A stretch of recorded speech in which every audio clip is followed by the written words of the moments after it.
180 million euros, let that number sit for a second. That's not the GDP of a small country. Well, actually it might be, but it is what clubs paid for one human being who kicks a ball for a living. And here's the thing that nobody really explains. How did they get to that number? Who sat in a boardroom and said, yes, this specific guy on this specific Tuesday is worth exactly 180 million. Was it science? Was it vibes? Was it both today? We're pulling back the curtain on how the transfer market actually decides what a footballer is worth. And spoiler, it's a lot messier, a lot weirder, and a lot more fascinating than you think. In first, let's kill a myth. There is no universal price tag, no algorithm spits out 87 million, and everyone agrees. The number you see on the headline is the result of a negotiation, and like every negotiation, it's part logic, part psychology, and part who blinks first. But that doesn't mean it's random. Behind every transfer fee, there's a framework, even if clubs won't admit it. And it starts with something called market value. Platforms like Transfermarkt, which by the way, is run largely by volunteers and football fans, not some financial institution on Wall Street, aggregate data, community consensus, and performance metrics to estimate what a player is worth on the open market. It's not binding, it's not official, but it's become the industry's unofficial reference point. Clubs use it, journalists use it, your mate in the group chat uses it to win arguments. So what actually drives that number? 5 things, and they stack on top of each other. 1, age. This is the biggest one. Football is brutal about this. A 22-year-old and a 30-year-old can be statistically identical right now, but the 22-year-old is worth 2-3 times more. Why? Because you're not just buying what a player is, you're buying what he might become. You're buying potential, you're buying years of resale value the 30-year-old you're renting. 2, contract situation, the single most underrated lever in any transfer. If a player has 1 year left on his deal, his club is sweating. If he has 4 years left, the club holds all the power. Robert Lewandowski's entire Barcelona move was possible, because Bayern refused to extend him and suddenly the leverage flipped. One signature, or the lack of one, can change a player's valuation by tens of millions. 3, position scarcity, supply and demand. Basic economics. Elite centre-backs are rare. Elite number 9s are rarer.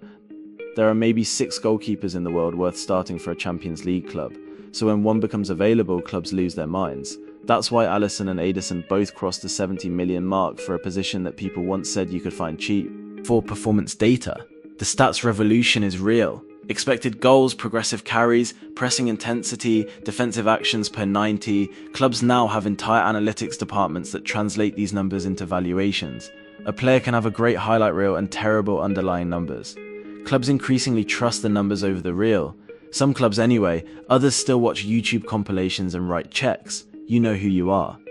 5, commercial value, and here's where football starts feeling less like sport and more like the entertainment industry.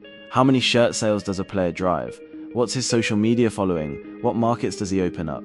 When Cristiano Ronaldo joined Al Nassr, the club's Instagram went from 800,000 followers to over 10 million in weeks. That's not a football metric, that's a brand metric, and it absolutely factors into the price. Now, here's where it gets interesting and a little absurd. Transfer fees don't exist in a vacuum. They exist relative to what was paid before. When Neymar went to PSG for 222 million euros in 2017, a fee so large it broke the market literally overnight, every player's value recalibrated upwards. Clubs looked at their assets and thought, wait, if Neymar's 222, then our guy must be, and the math started getting creative. Transfer inflation is real, and it compounds. Each record fee sets a new floor, not a ceiling. The Neymar deal made Mbappe's fee look almost reasonable. Think about that sentence for a moment.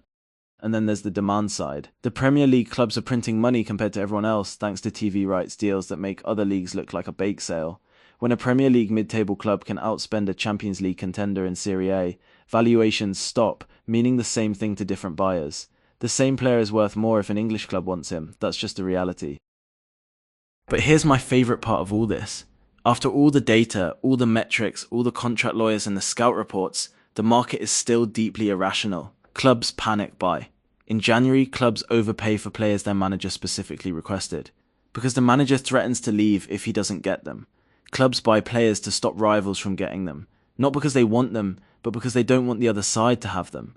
That's not valuation, that's ego, and it costs hundreds of millions. There are also the hidden variables nobody talks about, agent fees that can add 20-30% to the actual cost. So next time you see a fee flash across your screen and you think, wait, is he really worth that?